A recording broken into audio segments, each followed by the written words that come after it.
Isang magandang araw po sa inyong lahat, mga minamahal kong mga magulang at mga kapatid sa Panginoon. Ito po ang inyong lingkod, si Pastor Ruel Camia po mula po dito sa Winnipeg, Manitoba, Canada, para po sa ating pag-aaral ng Salita ng Diyos ngayong pong umaga. Welcome mga kapatid sa Tinig ng Pag-asa. Bago po tayo magsimula sa ating pag-aaral ngayong umaga, nais ko po munang magpaabot ng isang luksang pagpaparangal sa isa sa kalalakihan ng aming pong gawain dito sa Winnipeg. Ang Winnipeg Unida Christian Church ay nakikidalamhati sa sambahayan po ng kapatid na Bayani Magkawas. Siya po ay umuwi sa tahanan ng Panginoon kagabi at patuloy po nating idalangin ang kanyang sambahayan, ang kanyang kabiyak na si Ate Del at ang kanilang 3 anak. So, ang kapayapaan nawa ng Diyos ang maghari sa buhay ng sambahayan ni kapatid na Bayani Magkawas. Sa araw pong ito, ang atin pong pag-aaral ay pagpapatuloy ng ating sinimulan kahapon. Ang title po ay How God Created Men and Women. Part 2 tayo. Kahapon po mga kapatid ay sinimulan natin ang pag-aaral sa crucial questions. At ang tanong po na yon, when you examine the whole questions of the female and male relationship in all its complexities, itatanong natin ang tanong na ito. Una, what does it mean to be a man? And what does it mean to be a woman? Medyo sensitibong pag-aaral po ito kasi sa panahon ngayon ay binibigyan ng kakaibang definisyon ang mga bagay na ito. Meron ba talagang biblical manhood at meron ba talagang biblical womanhood? Saan natin ito hahanapin at saan natin tutuklasin ang mga bagay na ito. Hindi po natin ito kayang tuklasin sa ating mga sarili at tutuklasin po natin ito doon sa isipan ng may likha. At wala pong iba kundi sa isipan ng Diyos. At kung pag-uusapan ng isipan ng Diyos, hindi po kailangan ng panag-inip o ng extra revelations in order to know the mind of God. We have a written word, we have the Bible or the Holy Scripture to explain to us and to reveal to us the biblical mandate of manhood and womanhood. At pinagsimulan na po natin itong talakayin kahapon sa ating pag-aaral.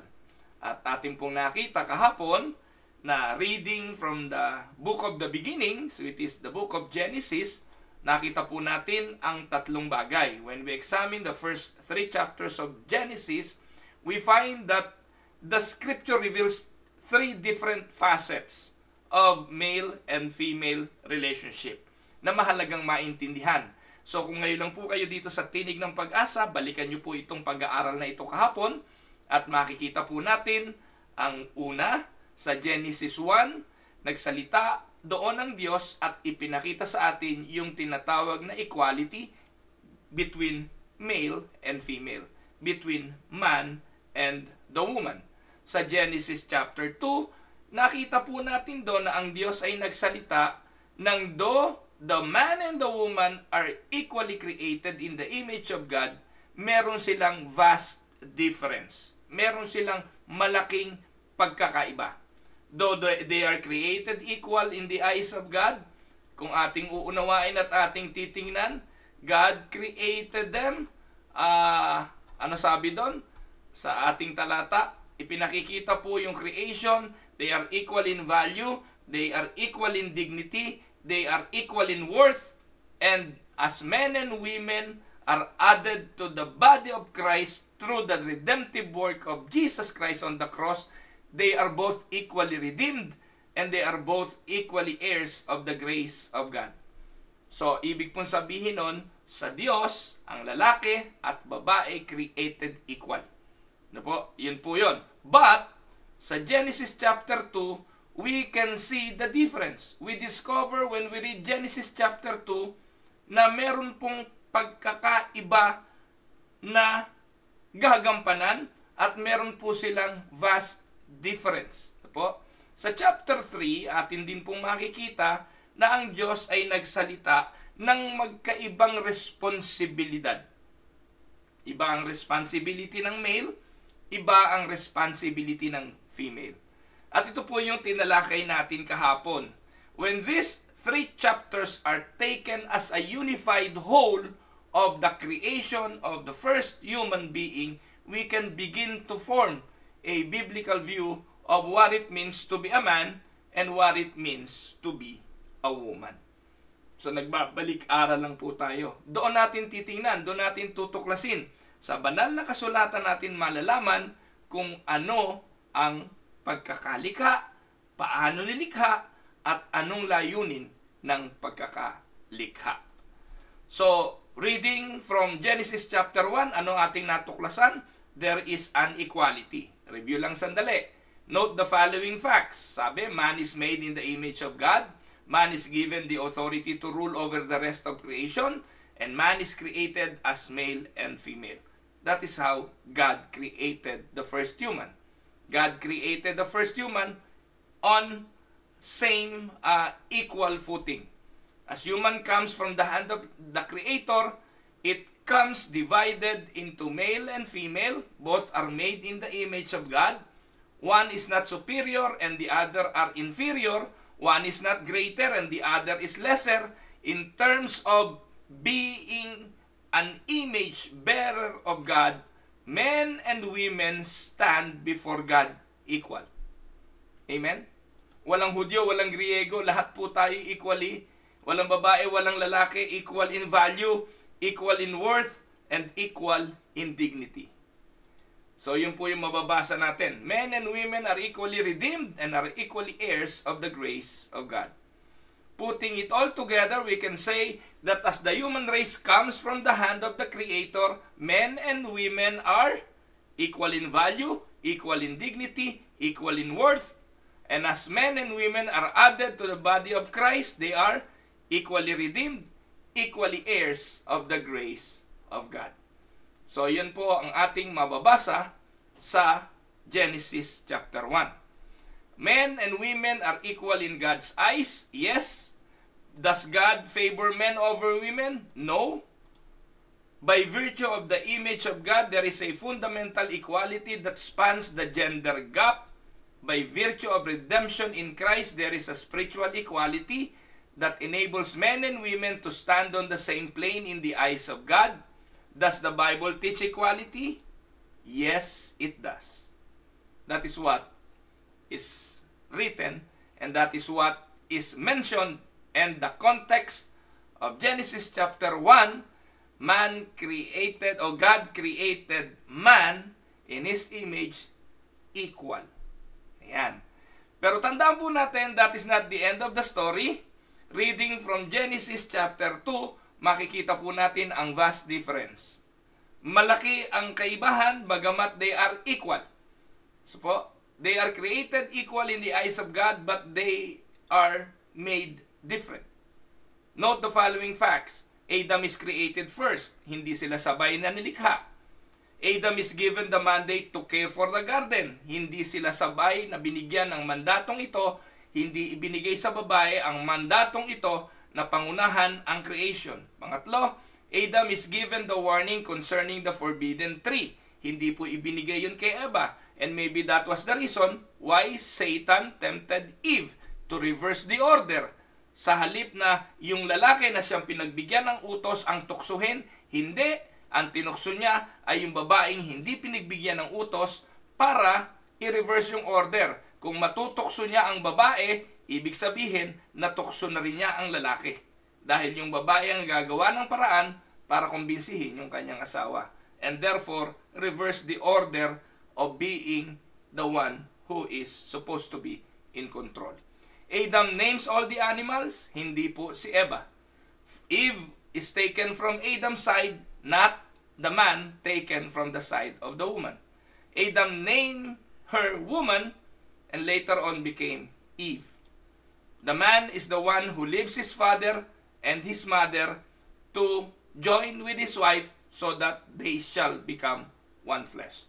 That is what is mentioned about Adam. Now, clearly, Genesis chapter 2 shows us the man as the leader of the relationship from the beginning. And remember, this is how man and woman were to relate in paradise before the fall.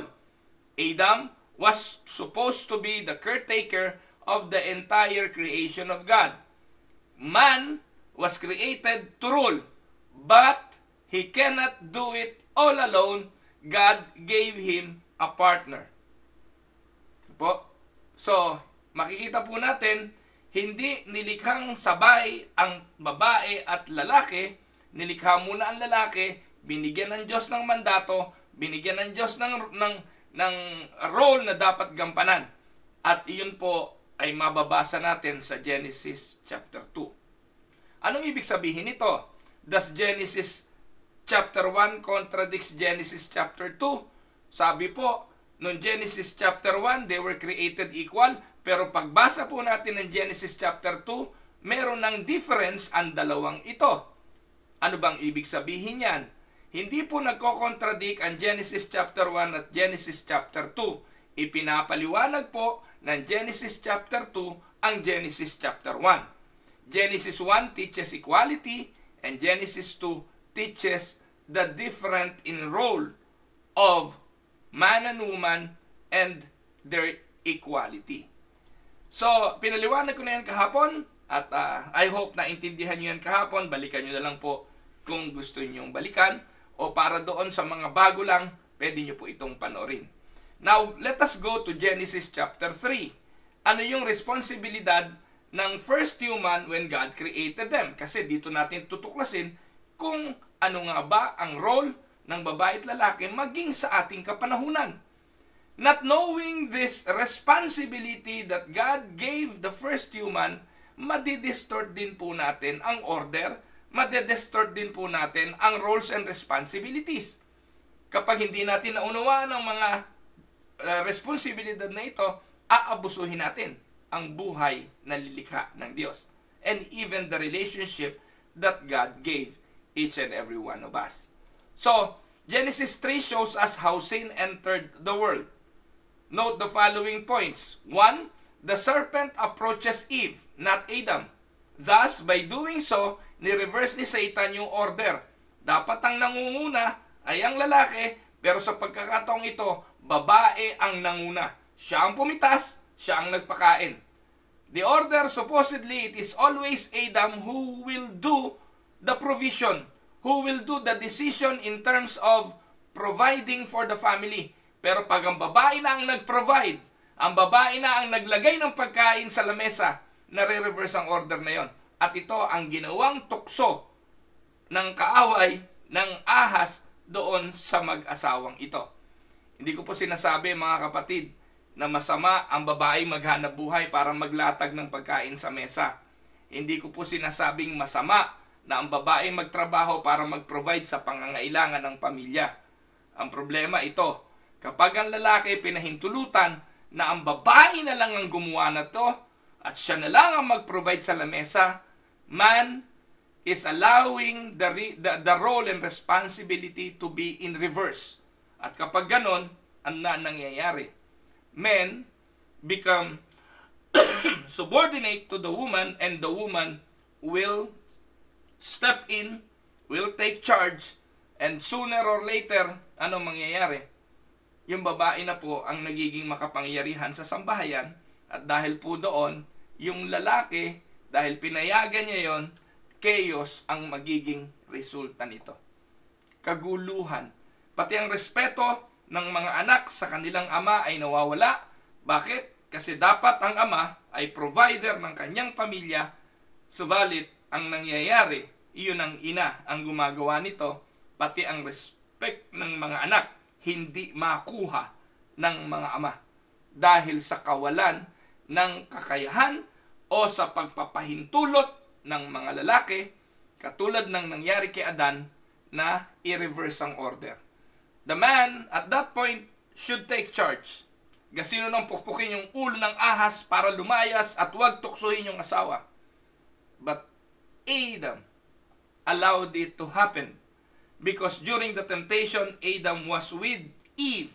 Genesis chapter 3 verse 5, when she took some of the fruit and ate it, ang sabi ng Genesis 3:5, she gave it to her husband who was with her. So, ibig po sabihin, all throughout the temptation, Adam was present. Siguro, ito naman, wala sa Bible. Likhang isip ko lang. Siguro, araw-araw, iniuungot ni Eva kay Adan.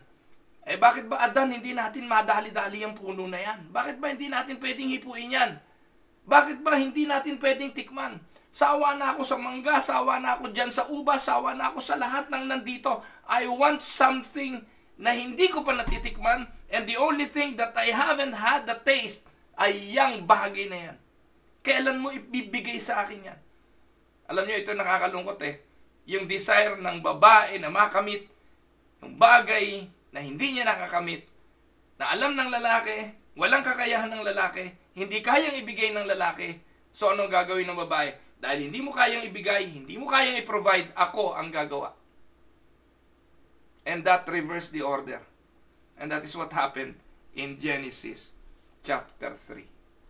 So, even since Eve sins first, a point made by Paul in 2 Timothy 3:6, Adam sins deliberately, a point made by the Apostle Paul on 1 Timothy chapter 2, and God speaks first to Adam as the head of the home. God punishes Adam and Eve differently. Magkaiba ang pagpaparusa na ginawa ng Diyos sa kanila. Pero gusto ko lang po makita rito, isa-segue ko lang, yung idea ng pagkakaroon ng mga babaeng pastor ay pareho lang din sa bagay na ito. Bakit may mga pastorang naglilitawan? Kasi pinahintulutan ng mga lalaki na mga magkaroon nito. Bakit? Kasi yung role na dapat ay sa lalaki ay pinayagan ng mga lalaki na i-relinquish yung kanilang pagkalalaki na yung babae na ang tumayo para mangaral sa mga lalaki. Walang kaibahan yon. Walang kaibahan yon sa Hardin ng Eden.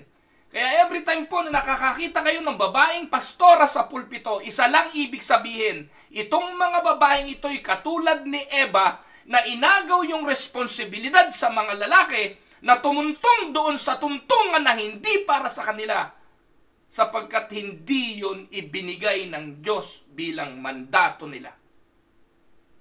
Nakuha niyo po? Kaya every time nakakakita kayo ng babaeng pastora, layasan niyo yung simbahan na yon. Hindi dapat yung babae ang nandun. Because that was the case in the Garden of Eden. At dapat maintindihan ito ng mga babae.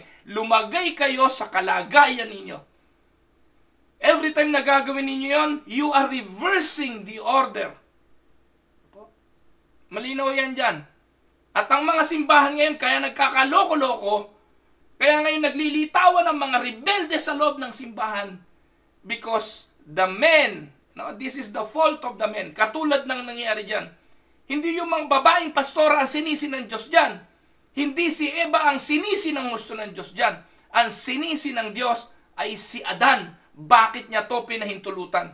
And so it is during our times, kayong mga lalaki na hindi tumatayo bilang mga leader ng mga simbahan, walang ibang sisisihin kung bakit nagkaroon ng babaeng pastor, kundi kayong mga lalaki na ayaw magpastor.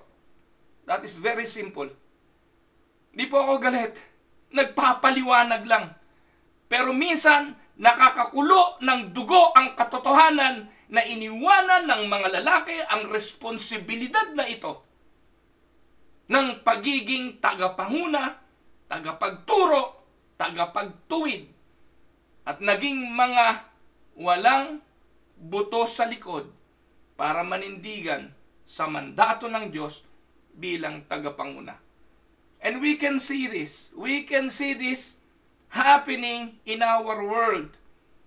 Makikita niyo po ang pag-back out ng mga lalaki sa responsibilidad at ang pag-step in ng mga babae dahil hindi ginawa ng mga lalaki.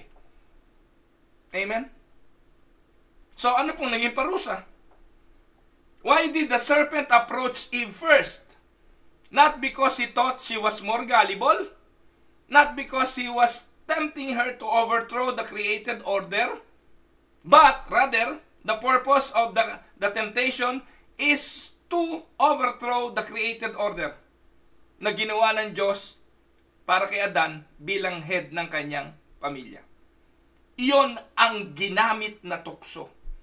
Pag mai-reverse ang order na yon, papasok ang kaguluhan, papasok ang disorder, papasok ang kamatayan. At nagtagumpay po dyan si Satanas at patuloy na nagtatagumpay sa panahon ngayon sa pagbibigay ng mga lalaki ng panahon, ng pagkakataon, ng opportunity for the women to step in and manipulate. Kaya obserbahan nyo pamilya nyo, sino nangunguna. Obserbahan nyo relationship ninyong mag-asawa, kung sino ang head. And if you are experiencing difficulties, if you are experiencing problems in your marital relationship, if you are experiencing problem with your children, ugatin ninyo. You go back to the basic of the scripture. At makikita ninyo, kapag nirelinquish ng lalaki yung pagiging tagapanguna ng kanyang pamilya, chaos will be the result. So, whose sin is greater? Kay Eva ba? Kay Adan. Why? Because he received the direct command from God concerning the forbidden fruit. He knew what he was doing. He knew it was wrong. And he did it anyway. He wasn't deceived in any sense of the word. Who is held responsible? Adam. Why? Because he is the head of his wife, the leader of his home, and the representative head of the entire human race. Amen? So kung makikita po natin, Romans 5:12, ang sabi, therefore just as sin entered in the world through one man, and death through sin, and in the way that came to all people because all sinned. Not through one couple, not through two people, not through one woman, but through one man. Pumasok ang kasalanan, hindi dahil sa babae, hindi dahil sa dalawa, hindi dahil sa couple, ang sabi ng Bible, through one man. God holds Adam responsible for what happened in the garden even though Eve sinned first. Kaya napakahalaga ng men's ministry. Napakahalaga na ang lalaki mag-Bible study. Napakahalaga na ang lalaki malapit sa Diyos. Napakahalaga na alam ng mga lalaki yung kanilang roles and responsibilities. Napakahalaga na ang mga lalaki magturo sa kanilang mga anak na lalaki ng role na ito. Pero ang nangyayari, hindi ito nagagawa ng mga lalaki. At kapag distorted ang mindset ng babae, ibang klaseng pagtuturo ang ituturo din ng mga babae. And I will show it to you later on. Bakit nagkakaganito ang mundo? Dahil bunga ito ng kapalpakan ni Adan. Amen? Now, headship means that God has called the man to lead his home and will therefore hold him personally responsible for what goes on in his home. So the emphasis is on responsibility and accountability, not on authority and power. Now, Adam was held personally responsible by God for the entrance of sin, even though Eve clearly sinned first. Different punishment, but what are we to make of the fact that God assigned vastly different punishment? Anong parusa? I suggest that the punishment move along the line of what it means to be a man and what it means to be a woman. Pati ang parusa nila goes along the line of their being created. Iba ang parusa sa babae, and it will deal with his or with her womanhood. Iba ang parusa sa lalaki, and it will deal with his manhood. Ano po ang sabi? Eve punishment, Genesis 3:16, dalawang area na malapit sa puso niya. Ano ang parusa sa kanya? Childbirth at her relationship to Adam. Ito yung malapit sa puso niya. Ito yung area na ginawa siya supposedly at dito siya pinarusahan. What about God's judgment on Eve was on both uniquely feminine capacity. Di naman nanganganak ang lalaki, kaya yung babae na siya lang ang manganganak, parurusahan siya sa hirap ng panganganak. At ganun din sa relationship niya kay Adan. In other words, her physical attachment to Adam would lead to moment of excruciating pain. Ano ibig sabihin? Yung sexual union ng mag-asawa na ubod ng saya, ubod ng ligaya, ubod ng sarap, ay magbubunga ng ubod ng hirap. Nakuha niyo po? Her personal attachment would involve heartache and battle. Yun ang parusa. Yung pagsasamang mag-asawa na masarap will bear fruit of difficulties for the woman. Paglilihi pa lang, hirap na. Pagbubuntis pa lang, hirap na. Panganganak pa lang, ubod ng hirap. At pagsilang ng bata, lalong mahirap. And we know that. Yung mga naging nanay na, alam niyo yan. So, ano naman ang punishment kay Adam? Binanggit po sa 3:17-19, ground I curse bilang provider, mahihirapan ka mag-provide.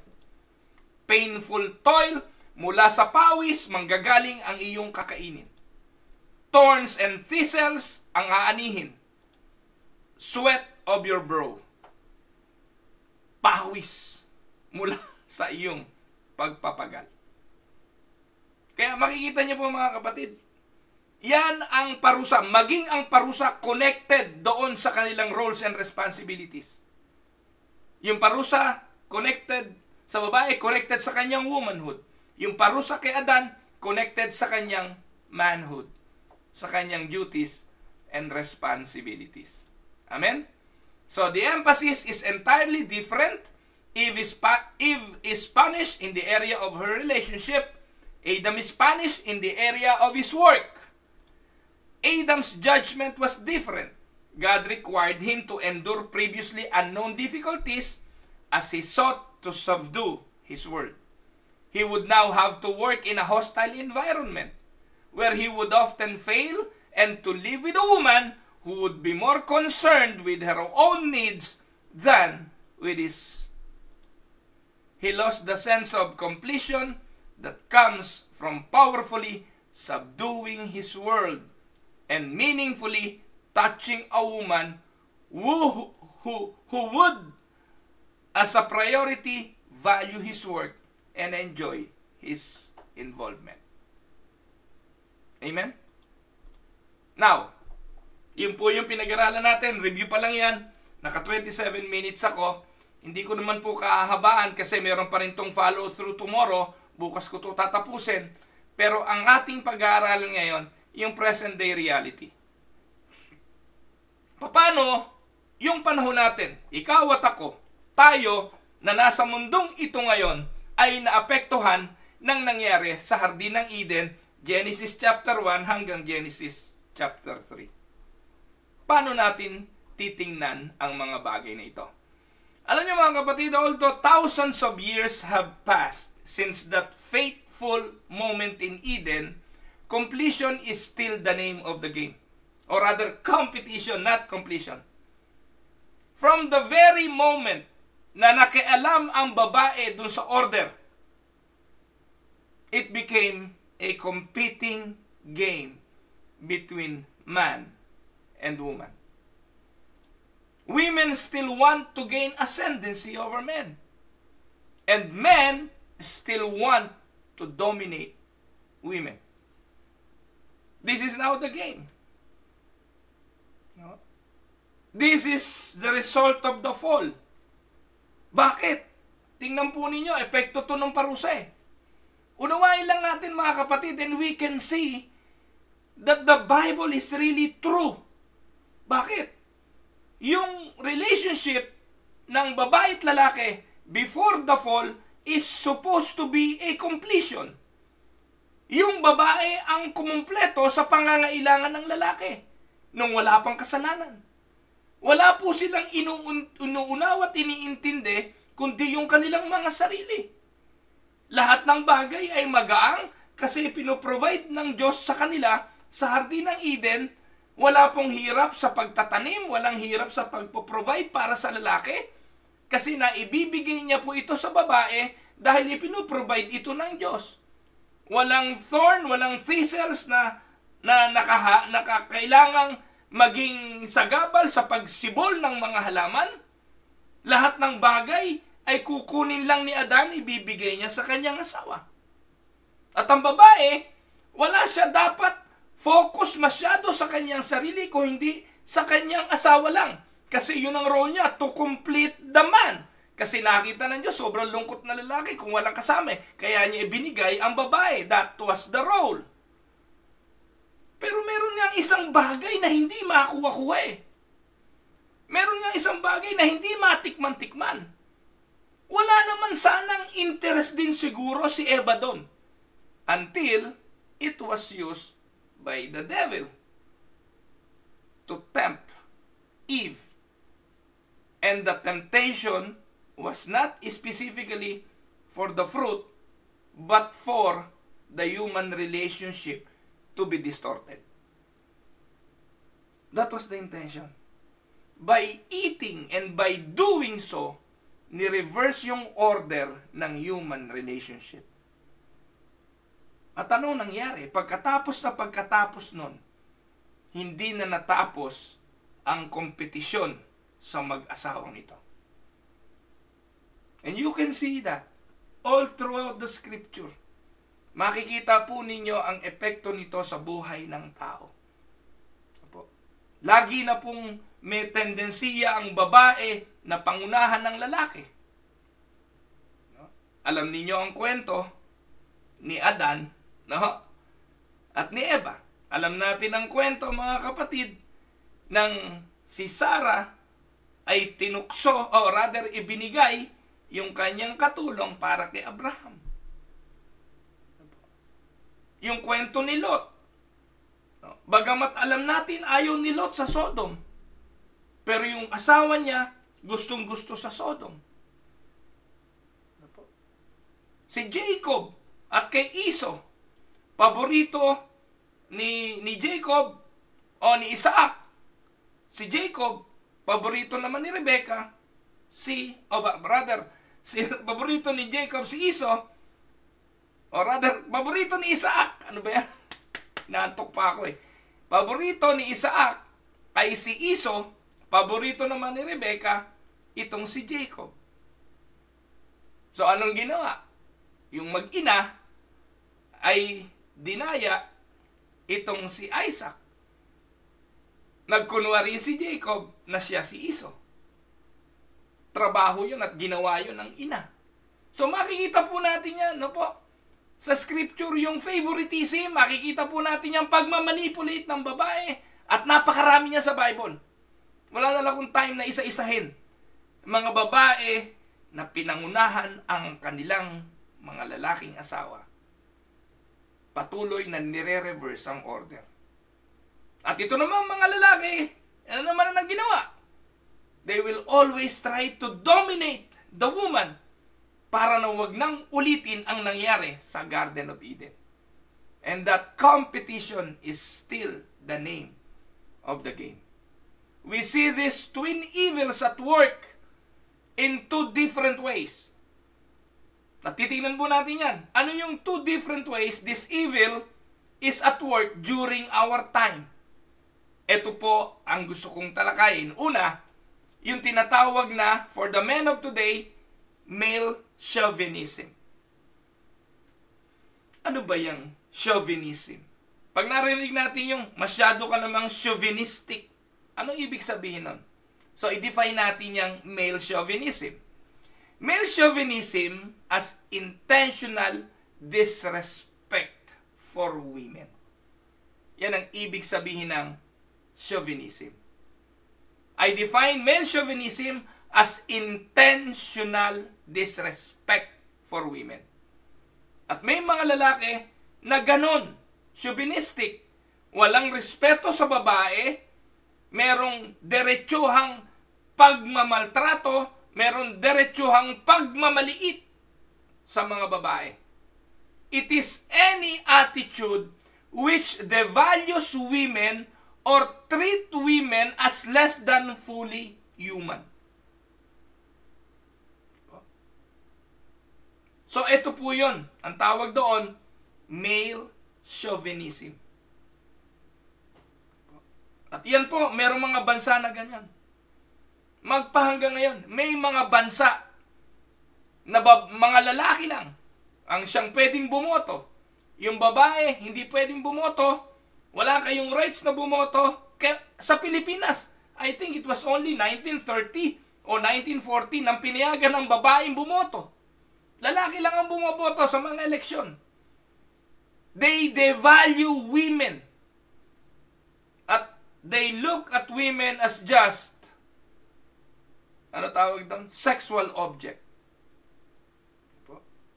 So if you want to learn about male chauvinism, i-google nyo na lang kung ano ibig sabihin yan, and you will see that at the present moment, chauvinism is a reality. Saan natin makikita ito? Let me suggest 4 ways in which male chauvinism rears its ugly head. 1. Sexual harassment. Marami hong bansa hanggang ngayon hindi mo makitaan ng respeto sa babae. Sa atin po sa Pilipinas Alam niyo po, sa Pilipinas lang sumisipol ang lalaki sa babae. Ano yun? Dito wala, sa Canada wala pong ganon. Sa Amerika walang ganon. Only in the Philippines. Pagdaan ng babae, ano yun? That is part of male chauvinism. They will treat women as a sexual object, and many have been victimized by this sexual innuendo. Mga inappropriate humor, yung mga panunukso sa mga babae, yung mga unwanted touching, ano tawag doon? Chancing. Di mo ba? Naka-chancing ika ako. Ano yung chancing? Sa Pilipinas, lumalaki ako, uso yun Nahipo ko ika yung kanyang buhok. Chancing. Nahipo ko yung kanyang legs. Chancing. Ngayon, mas matindi. Yung mga derogatory and demeaning comments. Yung mga lalaki na nakikinig sa akin, alam nyo kung ano ang gusto kong sabihin. Pero that is a form of male chauvinism. Sexual harassment. At ito po'y nangyayari saan? Sa workplace, sa school, sa maraming mga lugar, even sa bus. Isang araw, nakita ko po sa Facebook, ibinibidyo ng babae yung kanyang katabing lalaki na hinihipuan siya sa bus. Dahil tinitreat ng mga lalaki ang mga babae bilang sexual object. Tama? If you doubt what I am saying, just ask the women in your life if they have ever been sexually harassed. Tanungin mo asawa mo, ikaw ba'y na-sexually harassed na? Tanungin mo mga anak mo, sila ba'y na-sexually harassed na? Tanungin mo, sino nang harass? Yung mga lalaki na ang tingin sa babae ay sexual object. Tama? Nangyayari ito ngayon. They look at women as sexual commodity.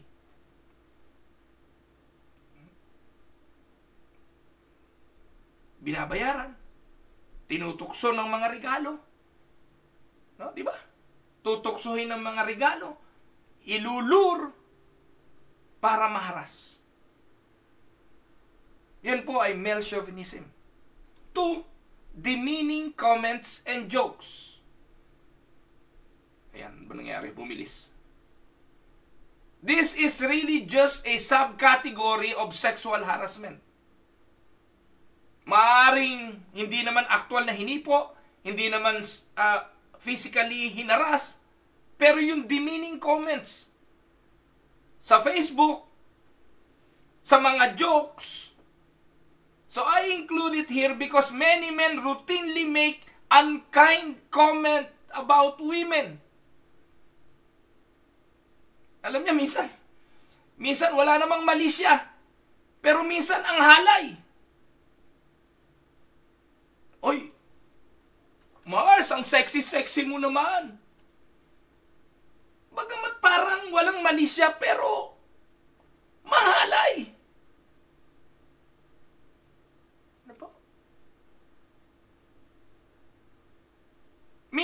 ginagawa na lang joke. Ang sexy-sexy mo, pero hindi naman, ang lapad eh. No? So, yun po ay nakakadimin. No? They laugh and joke in a cruel way about what they perceive as female weakness. Sometimes even making their wives yung magiging cause ng humor nila. I am sad to say that I have heard this too many times from men, even inside the church.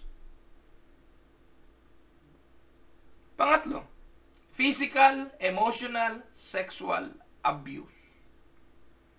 Bilang pastor, kami ang nakukwentuhan, kami ang napagsasabihan. I have been sensitized on this issue by taking with women who were deeply hurt. Una, by a father. Minsan, by a brother. Or minsan, by a relative who abused them during their grown-up years. Alam niyo po, yung survey suggests that perhaps 25% of women have been sexually or physically abused by relatives. And I can certainly testify that the figure is far higher than anyone can imagine. Especially doon sa mga lugar na kung saan yung bahay, patong-patong lang sila. Walang privacy, walang kwarto. Yung mga nasa slum areas sa bansa natin sa Pilipinas na kung saan tabi-tabi. Andun yung tiyuhin, andun yung lolo, andun yung ibang mga kamag-anak. And men are looking at women as commodity. Physical and sexual abuse. What about the emotional? Pagdating sa emotion, naku, alam natin yan sa Pilipinas, naku, mag-aasawa ka lang naman, huwag ka na mag-aral. Hindi binibigyan ng opportunity ang mga babae before na makapag-aral. Yun na lang mga lalaki pag-aralin. Yung mga babae, mag-aasawa din lang yan. Huwag na yan pag-aralin. Narinig niyo yan. And even during our times, churches are filled with women who struggle with painful, searing memories of the past. Tama. Pang-apat, panghuli, marital unfaithfulness. At first glance, this may seem unconnected with male chauvinism. But in some ways, marital unfaithfulness is the ultimate in disrespect for women. This is a male chauvinistic hiding in the pretense ng sexual immorality. Why? Because yung gagawa lang naman ito ay yung mga lalaking walang respeto sa kanilang asawa. At ano tawag doon? Anong i-fuel ng mga lalaki kapag ginagawa ito? Men are fueling their ego. Men are fueling their manhood. Yung kanilang pagkalalaki na kapag marami kang babae, mas lalaki ka. Kapag meron kang kabit, mas lalaki ka. Kapag meron kang concubine, mas lalaki ka.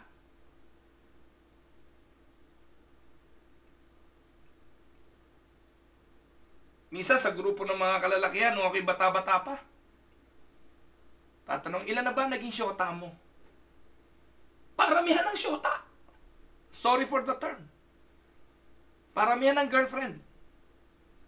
Nagbibilang ng girlfriend. Tapos ipagmamalaki, ilan na yung natikman mo sa mga girlfriend mo? At dadalhin ito hanggang sa pag-aasawa. Dadalhin ito hanggang sa pagtanda. Minsan katatanda na, walang pinagkatandaan. Kaya kayo, makinig po kayo. Yung mga nandito sa Canada. Wag ninyong papayagan na ang inyong asawang lalaki uuwi sa Pilipinas sa attend ng reunion. Hello! Hindi po ako nang hahatol. Hindi po ako nang huhusga. Attend ka ng reunion, wag kang attend nang hindi mo kasama asawa mo. Because that is very demeaning for your wife. Uwi ka, attend ka reunion, iwanan mo siya. In the same manner, may mga babae din ganun. Kasi nga, babalikan ko kayo mamaya. No? Yung competition between this matter is both for the women and for the men. I'm just stating a fact here.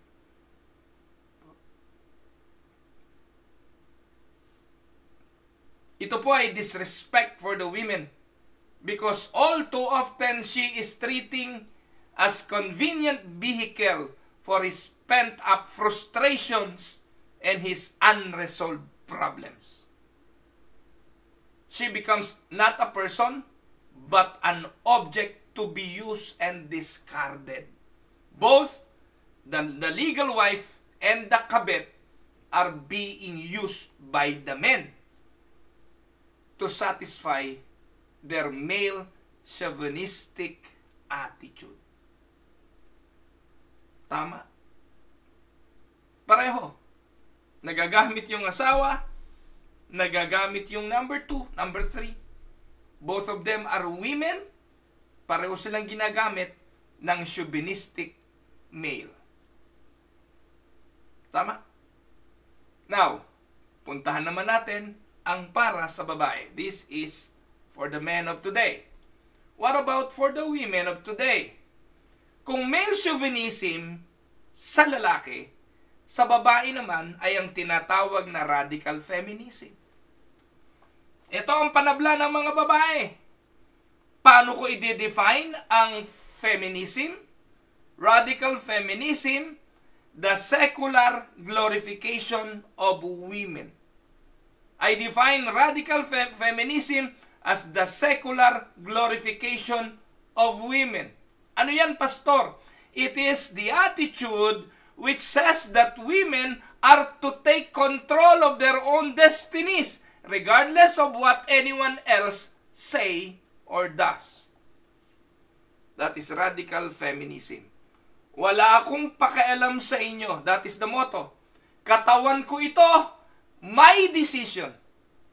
Kung gusto ko itong palakihin, wala kayong pakialam. Kung gusto ko itong paliitin, wala kayong pakialam. Kung gusto kong patangusin, wala akong pakialam. Kung gusto kong ipa-abort, wala kayong pakialam. This is my body, I am in control. That is radical feminism. Ultimately, it is the rejection of God's authority as the creator of the universe. We see evil fruit of radical feminism at least in 4 areas. 1. Denial of the differences. Genesis chapter 2, dinefine na po natin, may kaibahan ng role. Iba ang gagampanan ng babae, iba gagampanan ng lalaki. Pero radical feminism deny the differences. Kung anong kaya ng lalaki, kaya din namin. This is the oft-heard view that the only difference is biology. Sinasabi ng mga babae, kaibahan lang biology. Pero aside from that, wala na difference. Mga kapatid, when God created differences are denied, or yung God created differences are downplayed, the result is not liberation, but confusion. Ang akala ng mga babae, sa pamamagitan ng paglaya nila, doon sa idea na sila ay hindi kaparehas ng lalaki, ay maliliberate sila. Akala nila it will result in liberation. Nagkakamali sila. It will result into more confusion. We no longer know things older generation took for granted, such as why little boys and little girls are so different. Nung araw, alam natin, bihis pa lang ng babae at ang bihis ng lalaki, distinctive na nakilala agad na babae ito at lalaki ito. Nung araw pa lang, buhok pa lang, alam na natin kung lalaki at alam natin kung anong babae. Nung araw, alam natin sa laruan pa lang kung ano ang pambabae at kung ano ang panlalaki. Ngayon, palalakihin ng mga bata, wala nang difference. Kaya naglilitawan ngayon ang katakot-takot na distorted views of female or womanhood and manhood. Lito eh. Ngayon, bata pa lang, paglaruin mo ng manika yung lalaki, ano lilitaw dyan? Noong araw, hindi natin binibigyan ng baril-barilan ng mga babae. Dahil alam natin, hindi sila dapat maglaro noon. Dahil may diferensya, may pagkakaiba. But our world are denying those differences. Ngayon, bata pa lang, i-encourage eh. I-encourage na maging mga bakla. I-encourage na maging mga tomboy. Bahagi ito ng liberal thinking of men and women of today. Ngayon, we don't know how to raise boys to be men, and we don't know how to raise girls, to be women. Because as a culture, we're no longer sure what it means to be a man and what it means to be a woman.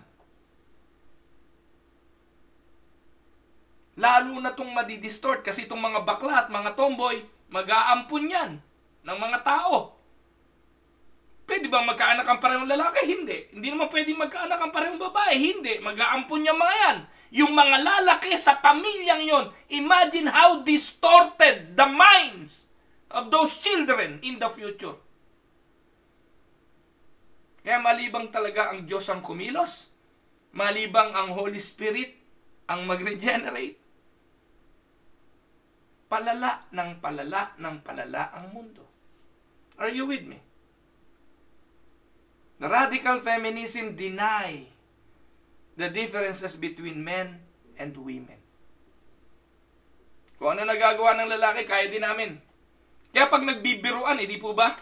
Sabi, marami kayong hindi kayang gawin. Sasabihin ng mga lalaki, kaya nyo bang umihi sa arenola? 5 kayo sabay-sabay. O, di ba? Kalokohan lang yon. Pero sasabihin ng mga babae, kung anong gusto nyong gawin, kaya na rin namin gawin.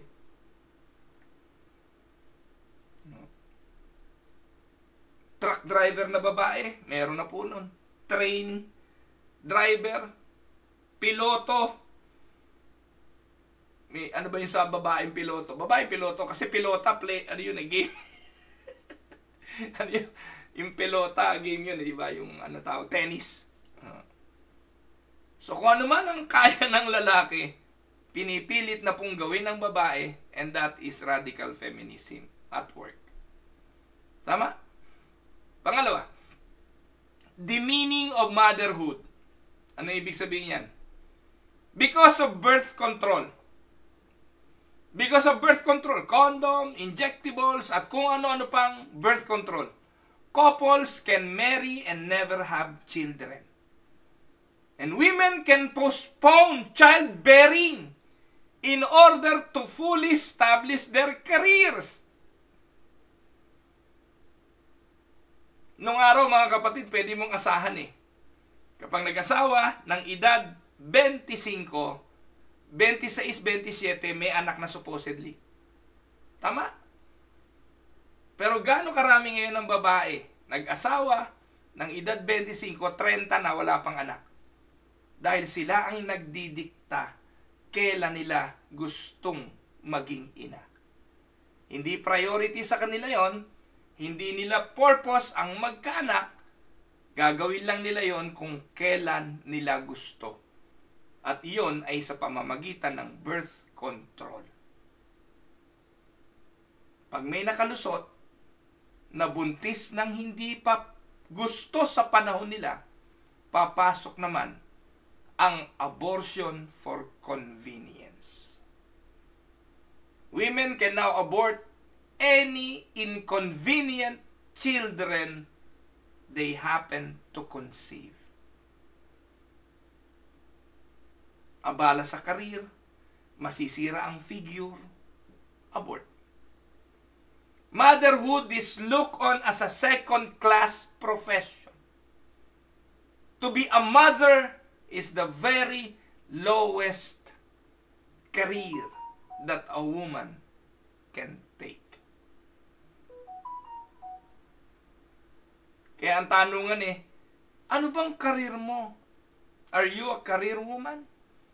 At kapag sinabi niyang, I am a housewife, ang tingin sa babae ay mahinang nilalang. Housewife lang ako Kasi ang tinitingnan sa panahon natin ngayon ng radical feminism, you need to assert. You need to be equal with men. Huwag kang pumayag na wala kang karir. Pero mga kapatid, if you are going to look, I'm not saying na ang babae huwag magkarir. Mamaya po babanggitin ko yung bagay na yun. So, iraraos ko lang tong the meaning of motherhood. Po. So, once again, the past points the way toward the truth. In other generations, women took courses called home economics. Nung panahon namin, meron pang home economics. Tawag nga nung araw doon ay home ekananay. Kasi yung mga pinag-aaralan doon, mga papano maging isang ina. Sa home economics, nag-aaral ng cross-stitch, nag-aaral manahe, nag-aaral po na magluto. Part yun ng home economics. Ngayon, mga kapatid, walang interes ang babae sa home economics. Ang interest nila to find a career the same as men.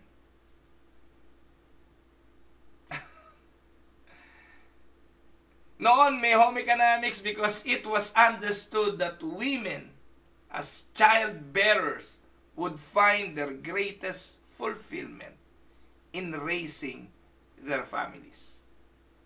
But such a view nowadays are laughing stocks.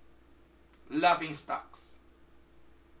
Unfortunately, we laugh all too often in the church. We have embedded the heady wine of the world that says fulfillment is found in a career. Tama? Sa Amerika po, meron pong kumandidatong presidente na yung kanyang asawa ay in-interview. At ang tanong sa asawa nitong tumatakbong presidente, why are you so involved in political advocacy of your husband? Ang sagot ng asawa, kung hindi ko yun gagawin, I could have stayed home and baked cookies. Do you want me to do that? Such is the view of the world. Such is the view of the world. They believe na hindi na tama na gawin lang ng babae yung umupo sa kanyang bahay, mag-bake ng cookie, mag-alaga ng kanyang anak, at maging homebody. The world is pushing women to be like men. Kung politiko asawa, mag-involve sa politiko. Kung career-oriented ang asawa, maging career-oriented din ang mga babae. Tandaan po ninyo mga kapatid, the world would be better off if we had a new emphasis on things like motherhood, homemaking, child-bearing, and child-rearing.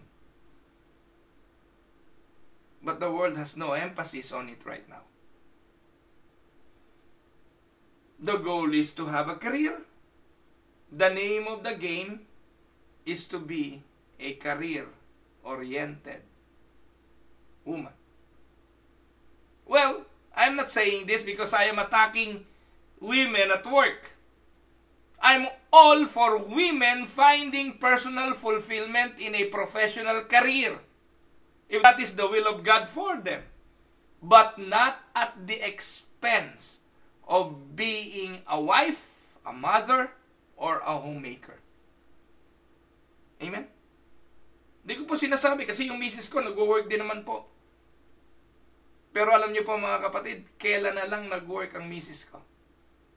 Nag-work ang misis ko nung dumating na lang kami dito sa Canada. By the way, nung sa Philippines, nag-work din naman siya pero hindi ganun ka-solid yung work niya. Kasi po, simula nang nag-asawa kami, my wife quit her career and she devoted herself of being a mother to my children and the wife to me. Awa naman ng Diyos. Pag tinatanong ko nga siya, dapat siya magkwento nito eh. Dapat siya magsabi. Kasi parang napaka self-serving naman pag sinabi ko na masaya ang misis ko sa bagay na yan.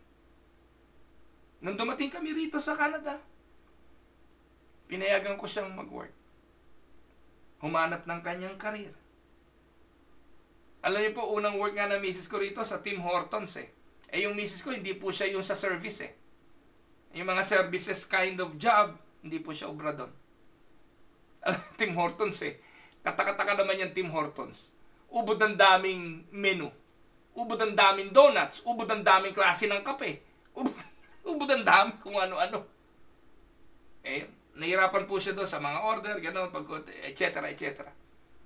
Kasi yung misis ko po, engineer nga po yun, mas okay po siya doon sa manufacturing setting.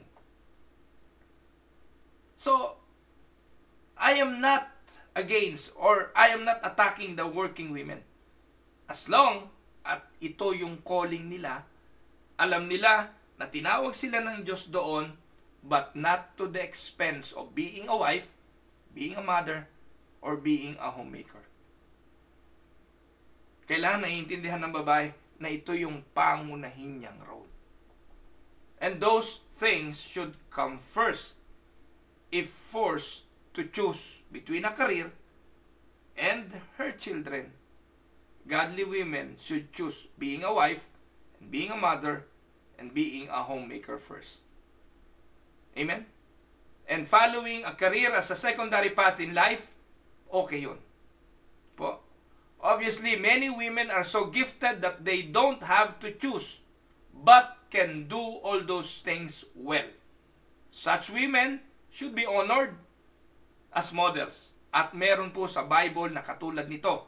Kung babasahin niyo yung Proverbs chapter 31, makikita niyo po yung ideal wife. Ano po ang sabi doon?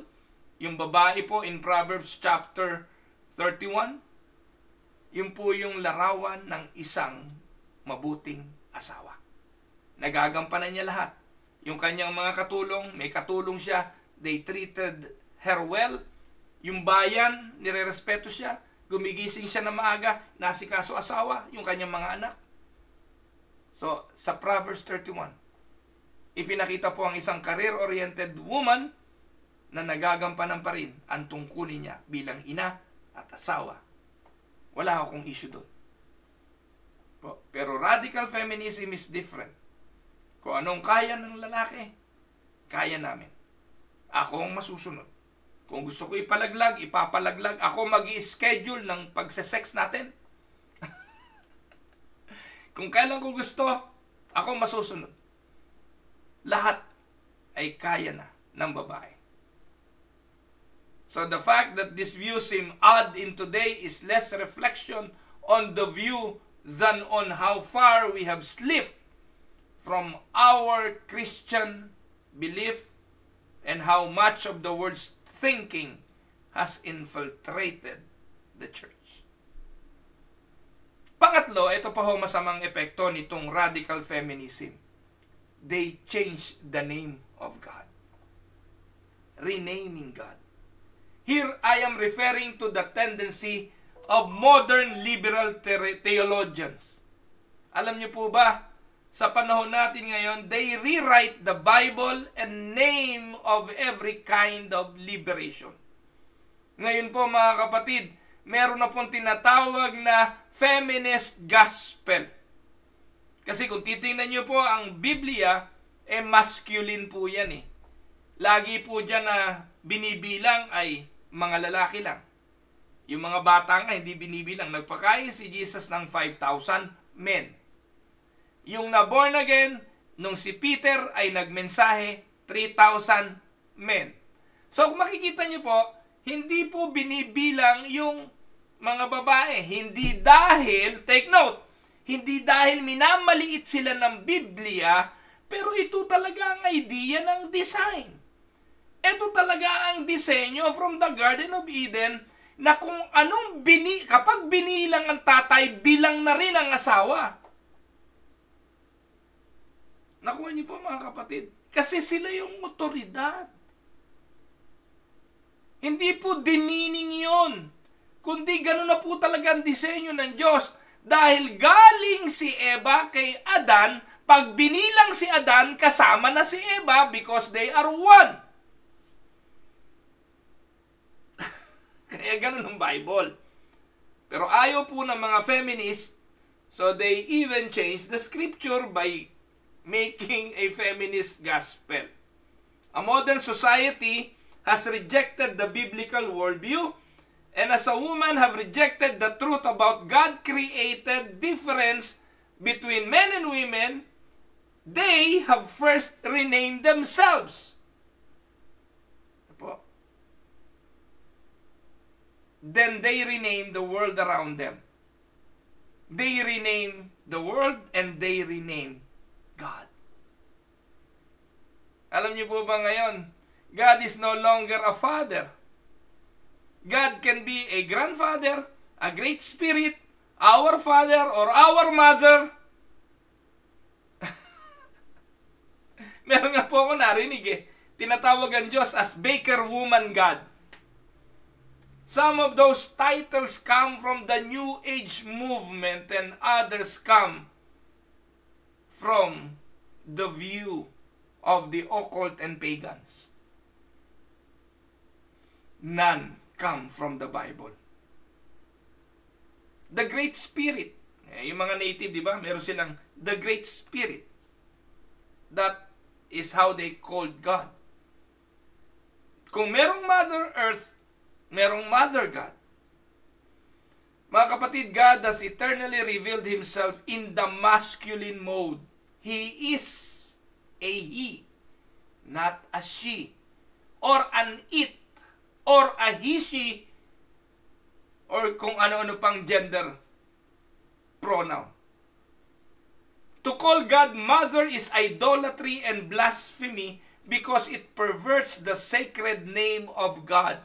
When you rename God, you are no longer worshiping the God of the Bible, but a pagan God of your own making. And radical feminism, yes, some of them are Christians, but they are renaming themselves, renaming the creation, renaming the Creator.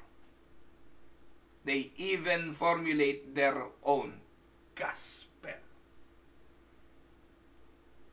Maaaring hindi popular sa inyo ang bagay na ito, but it is happening for the women of today. Pangapat, glorification of immorality in the name of liberation. This is the logical end of feminism.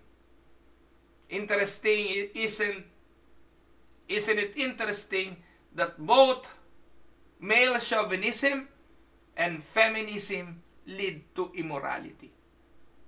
One, by devaluing women, and the other, by glorifying women. Yung male chauvinism, they devalue women. Yun namang radical feminism, they glorify women.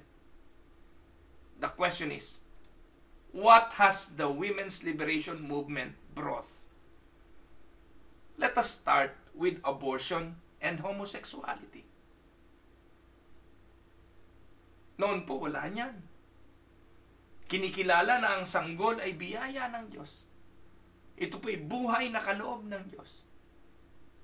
Pero ngayon, makakapulot kayo ng shoeboxes, may lamang fetus. Noong araw, yung mga bakla, mamamatay na't lahat, hindi aamin. Mga closet princess. Yung mga kumikending, tinawag mong bakla, hamunin ka na suntukan. Sinong bakla? Pero ngayon, 3 taon pa lang, ini-encourage pa na maging bakla. I heard one father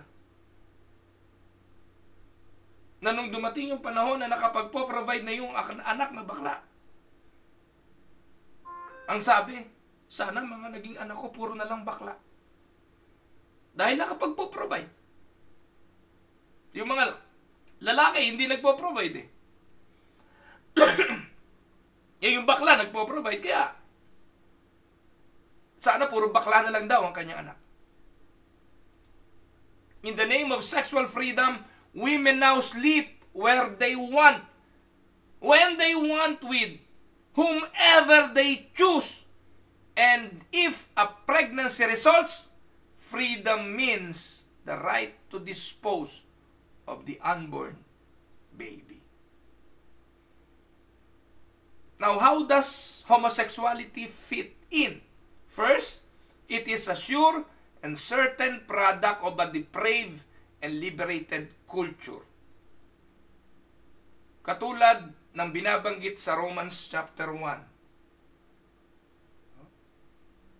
Second, when the God created differences between men and women are downplayed, when maleness and femaleness become blurry and unclear, it is only a short step to the ultimate blurring of sexual distinction, and that is homosexuality.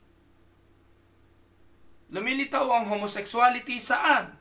Most of the time, sa mga pamilyang walang father figure, walang mother figure, sa mga pamilyang hindi binigyan ng pagkakataon ng ama na maging ama at ng ina na maging ina. Kaya yung nausong pag-abroad, pagpunta sa ibang bansa, pag-iwan at pag-abandon ng pamilya, padami ng padami ang lumilitaw ng mga sexually disoriented person or people. Amen? Now, in the end, feminism or liberal feminism, along with the other evil isms like hedonism, materialism, has produced a desire more unrestrained sexual freedom. Those who follow the feminists will be sorely disappointed because their liberation, na akala nilang liberation, will lead them only to bondage. Yung akala nilang paglaya ay maghahatid pa sa kanila sa lalong pagkagapos. Hindi ko tatapusin ngayon, meron pa tayo bukas. Total Friday na tomorrow, bukas ko to tatapusin. Pero I would like to give some preliminary conclusions. Men and women stand on an equal basis before God. Equal in dignity, equal in value, and equal in worth. There are important God-created differences between men and women which go far beyond mere biology. Hindi lang vagina or penis ang difference. Those differences must be recognized, respected, and even celebrated in every area of life, especially in the home and in the church.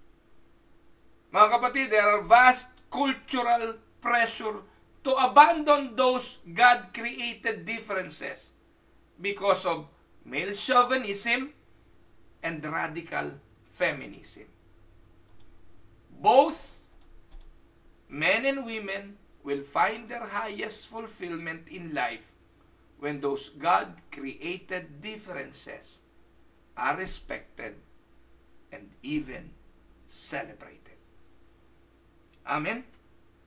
So I hope napagpala po kayo ng ating pag-aaral ngayon. Talakayin niyo po ito mga kapatid sa mga small group ninyo. Pag-usapan po ninyo ito sa inyo pong mga gawain ng kababaihan, gawain ng kalalakihan. Turo po niyo ito sa inyong mga anak. Pag-usapan niyo po ito sa inyong pamilya.